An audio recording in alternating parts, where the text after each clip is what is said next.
Intermediate అడ్వాన్స్లో supplementary పరీక్షలు రేపటి నుండి ప్రారంభం కానున్నాయి. పరీక్షల నిర్వహణకు జిల్లా వ్యాప్తంగా మొత్తం 14 కేంద్రాలను ఏర్పాటు చేశారు. అందులో ఆదిలాబాద్ జిల్లా కేంద్రంలో 6, ఉట్నూరులో 2, ఇచ్చోడలో 2, బజార్హత్నూరులో, అదేవిధంగా నేరుకొండ, పోదు, ఇంద్రవెల్లి మండల కేంద్రాల్లో ఒక్కొక్కటి చొప్పున సెంటర్లను ఏర్పాటు చేశారు.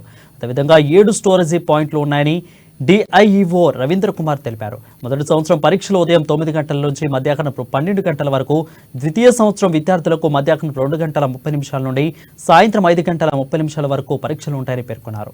ఆదిలాబాద్ జిల్లా వ్యాప్తంగా మొత్తం 14 కేంద్రాలను ఏర్పాటు చేయగా అందులో జిల్లా కేంద్రంలో 6, ఉట్నూరులో 2, ఇచ్చోడలో 2, బజార్ హుత్నూరులో, నేరుకొండ, అదేవిధంగా బోత్, ఇంద్రవెల్లిలో ఒక్కొక్కటి చొప్పున ఏర్పాట్లు చేసినట్లు వెల్లడించారు. ఇక ప్రతి సెంటర్లో సిఎస్డిఓలను కూడా నియమించామని అన్నారు. వారి పర్యవేక్షణలోనూ ఈ ఎగ్జామ్లు జరుగుతాయని అన్నారు. విద్యార్థులు ఆన్లైన్లో హాల్ టికెట్లను డౌన్లోడ్ చేసుకోవాలని సూచించారు. ప్రతి సెంటర్లో ఎలాంటి ఇబ్బందులు తలెత్తకుండా అన్ని వసతులు కల్పిస్తున్నామని అన్నారు. మాస్ కాపింగ్కు తావు లేకుండా ఫ్లయింగ్ స్క్వాడ్, సిట్టింగ్ స్క్వాడ్ బృందాలను సైతం ఏర్పాటు చేశామని అన్నారు.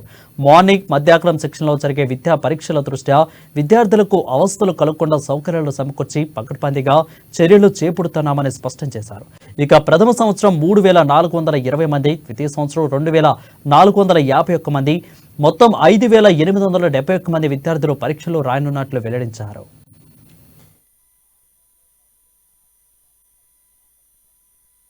విద్యార్థులు ఎగ్జామ్స్ రాస్తారు. ప్రతి విద్యార్థికి half an hour 1 hour before మేము ఆల్రెడీ ఎగ్జామ్ హాల్లో అలో చేస్తాము. ఎగ్జామ్స్ కొరకు మొత్తం మన ఆదిలాబాద్ జిల్లాలో 14 సెంటర్స్ ఏర్పాటు చేసుకున్నాము. ఆదిలాబాద్లో డిస్ట్రిక్ట్ హెడ్ క్వార్టర్లో 6 సెంటర్స్, ఉట్నూరులో 2 సెంటర్లు, అదేవిధంగా ఇచ్చోడాలో 2, బజారత్తురు 1, నేరగొండ 1, ఈ విధంగా 14 సెంటర్స్ ఉన్నాయి. స్టోరేజ్ పాయింట్స్ 7 ఉన్నాయి. ప్రతి సెంటర్లలో సిఎస్డిఓను అపాయింట్మెంట్ చేసినాము.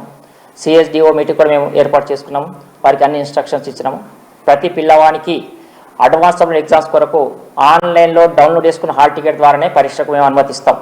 ఎందుకంటే మార్చిలో హాల్ టికెట్ తీసుకొని వస్తే పిల్లవాడు తొందరపాటులో మిస్టేక్ అవకాశం ఉంది. కాబట్టి తప్పకుండా పిల్లవాడు వచ్చేటప్పుడు అడ్వాన్స్ సప్లిమెంట్ ఎగ్జామ్స్ ఐపీఈ మే 2024 అనే హాల్ టికెట్ ఉన్న వాళ్ళు మాత్రమే మేము అనుమతిస్తాం. సిఎస్డిఓలు ఉంటారు. వసతులు అన్నీ కూడా ఏర్పాటు చేసుకుంటున్నాము. నీళ్ళ కొరకు water facility, electricity and ANM ఇవన్నీ కూడా మేము ప్రికాషన్ తీసుకొని ఇన్స్ట్రక్షన్ ఇచ్చినాము. ప్రతి సెంటర్లో ఒక ఏఎన్ఎం కూడా అందుబాటులో ఉంటారు. అండ్ పిల్లలకు ఎలాంటి ఇబ్బంది కలగకుండా మేము అన్ని వసతులు సంతృప్తంగా ఏర్పాటు చేసుకున్నాం.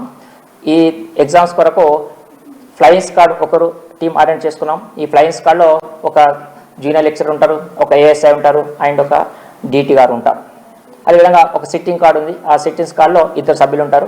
ఈ ఎగ్జామ్స్ మార్నింగ్ స్టేషన్, ఈవినింగ్ స్టేషన్లో ఈ ఎండలు ఉన్న దృష్టిలో పెట్టుకొని పిల్లవాడు అన్ని విధాలుగా జాగ్రత్తగా ఎగ్జామ్స్ పీస్ఫుల్గా ఎగ్జామ్స్ రాయాలని కోరుకుంటున్నాం.